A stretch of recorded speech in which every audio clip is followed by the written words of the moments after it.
Performance, and it is my new daily driver.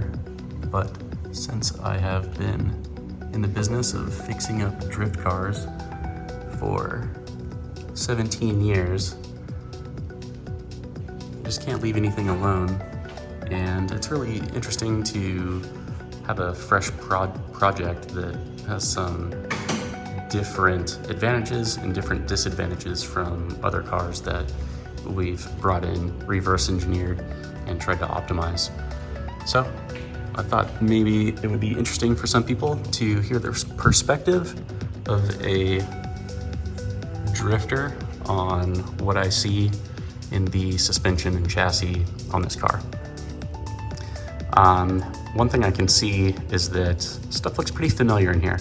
So this rear knuckle is something very similar to what we would see in a Lexus, because it has, instead of an upper A-arm, we have twin rods, and I can see that there's thankfully a few bearings in the rear knuckle. So we can see that these ones with the clips on them and the boot, that would indicate a ball joint. So there is 1, 2, and 3 proper ball joints, and then this traction arm right here and that upper traction arm. Those are both rubber mounted, and all of them are rubber on the inboard side. Oh, actually, so toe right there, that actually gets a ball joint on the inside, whereas the traction arm, that one's definitely rubber on the inside. And the rear lower control arm, also rubber. So that one is actually not on the arm, it's in the subframe. And interestingly, the aftermarket seems to provide all the aftermarket adjustable links so that you can get rid of most of the rubber on the car already, with exception of these two subframe mounted rear lower control arm inboard rubber joints. Those are not offered. So my suspicion is that, you know, it's just inconvenient to drop the subframe and replace those. But I think that we can provide solutions on that. I don't think anybody else would do this, but for me, these 3 motor mounts, 2 in the front and 1 in the rear, I'd be very interested in replacing those 3 motor mounts with solid joints, because actually it's a real pleasure to hear these motors working really hard. It makes a great sound.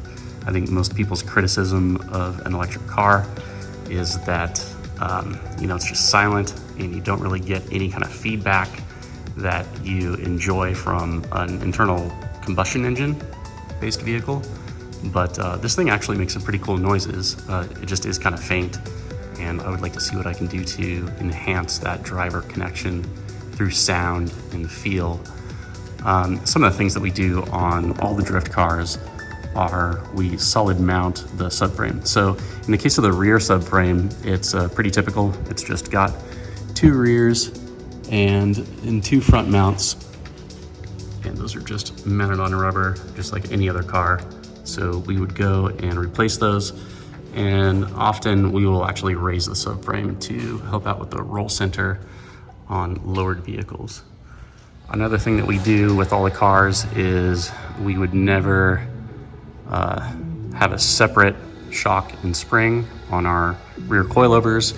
We would always convert this separate divorced setup into a true coilover damper. And what that lets us do, although there is just a little bit of space, this is kind of typical of a Lexus setup, or even like a BMW rear suspension, where those cars have exactly this boat style rear lower control arm with a separate spring and shock. But for us, you know, it's really hard to find a good variety of spring rates when it's this style spring. But the typical coilover spring, you can get any spring rate that you want and really dial in the suspension to your needs. It's very encouraging that the rear upper looks like it's highly reinforced. You can see it's got like a very complex shape where it meets the car. You see that pocketing and like a very 3D appearance to that rear shock upper mount, and that gives me confidence that it can handle the weight of the car instead of down here at this point right there. So this one has an electric parking brake provision on the rear caliper. Typically we might do dual rear caliper, or we'll just splice in the handbrake to the hydraulic lines on the single rear caliper.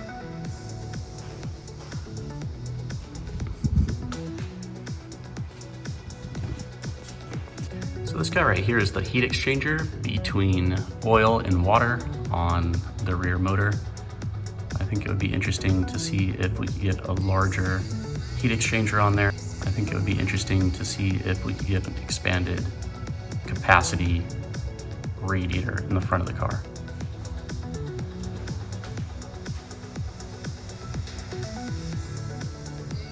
All of the rear under aero comes off pretty easily. However, when you get to the connection with the rear bumper, these tabs are right here. They do cause a lot of problems. So basically you can hang down the front portion of that rear under aero, and then you have to reach in here and pry these tabs out that are captured on each one of these guys. And that is a pain. You can get them to pop out one by one, but I had the entire thing hanging off this last tab right here. This is the plug for the rear backup sound speaker. There's a similar one in the front that handles the horn, so you'll get a message on the screen. And yeah, those tabs that I was prying, they're these guys right here. They're captured in each one of those loops. Pretty tough to reach your arm up in there.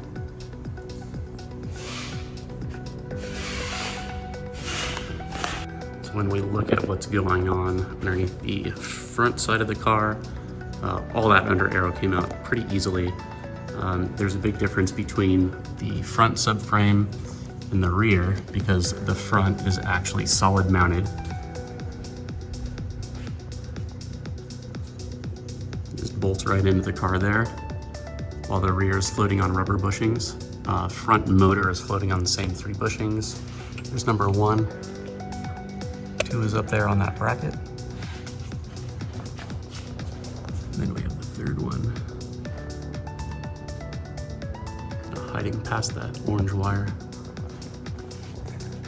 So as far as the knuckle goes, it is a double wishbone. This honestly reminds me a lot of the 350Z and 370Z front suspension. Knuckle is almost exactly the same shape.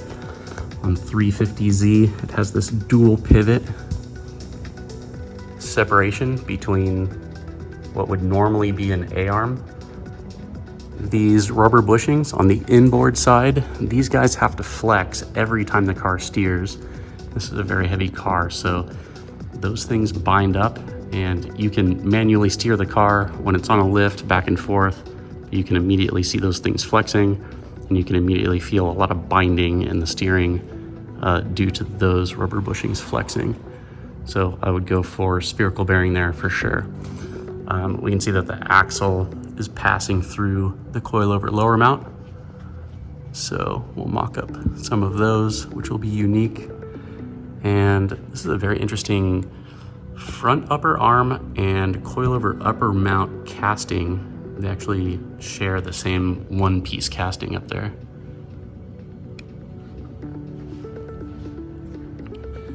You see that webbing in there? That is a cool and unique portion of this car, to have that guy be all one piece. I hear the ball joints on these uppers blow out pretty easily, so we can beef that up.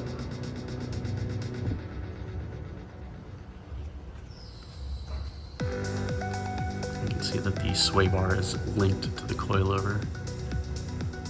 Typically, we would link that to the front lower arm. So, unlike the rear motor, the front motor has an oil filter attached right to it.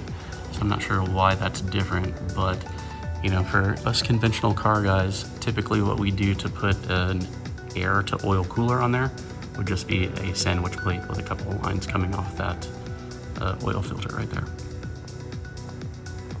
So in this car, the steering rack is mounted up pretty high up over the subframe. So that's why we have this high position as the pickup point on the knuckle. And it actually looks like it has a pretty short steering arm. Typically we'd shorten these to add steering angle. This car actually doesn't have bad steering angle from factory. I'll have to take a look at that. Also, another thing that really sticks out about the power steering is it really has a giant assist motor right here. Now, as far as all the cooling responsibilities, I don't see an AC condenser. It looks like everything from the battery pack to the drive units and the air conditioning system, it is all going through this single skinny radiator. There's only a 3-inch opening on the front of the car, so it's about 3 inches by 25 inches, and that is all shrouded to the opposite side of this fan. But that fan takes all the responsibility for cooling everything in the car, and I think that we can really increase the water cooling ability by having a 3-row, much larger radiator. And instead of forcing the air down into the under aero panel and then eventually finding its way out of the wheel wells, I think that it would be a much better cooling path and actually provide some downforce to take that high pressure air that's going through that front bumper inlet and actually reducting a much larger radiator to go out the hood instead of down into this complex area and eventually finding its way out of the wheel well. So this plug on the shocks is not magnetic ride control like you would see in a lot of performance applications, but it's just a damping adjuster. But still, I imagine that is something that would have to be deleted once we go to coilovers. Ultimately, the steering angle could be limited by the front axle joints. But I hear that these cars are actually doing thermal cut on the power 1 to 2 laps into a track day. So I also hear that it's possible to electronically delete the front motor, and most of the power, especially in this Model 3 Performance, is actually coming from the rear drive unit.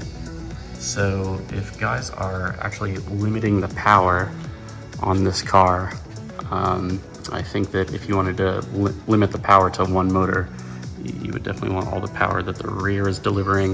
I think potentially the Model 3 Performance would kind of max out the temperatures even faster with draining more power from the battery. So if you wanted a tail happy car, you would definitely delete this guy, whether it's electronically or physically. If it's physically, then I think that we might need to come up with some stub axles to hold the wheel bearing in there. That's what we see on other all-wheel drive to rear-wheel drive conversions. You're just noticing that there's no alignment adjusters on this car except for the tow rod. So nothing about camber. Can't mess with anything except for the toe. So we're just gonna put a paint pin right there on this guy so we can start taking stuff apart and still achieve the same alignment when we put it back together.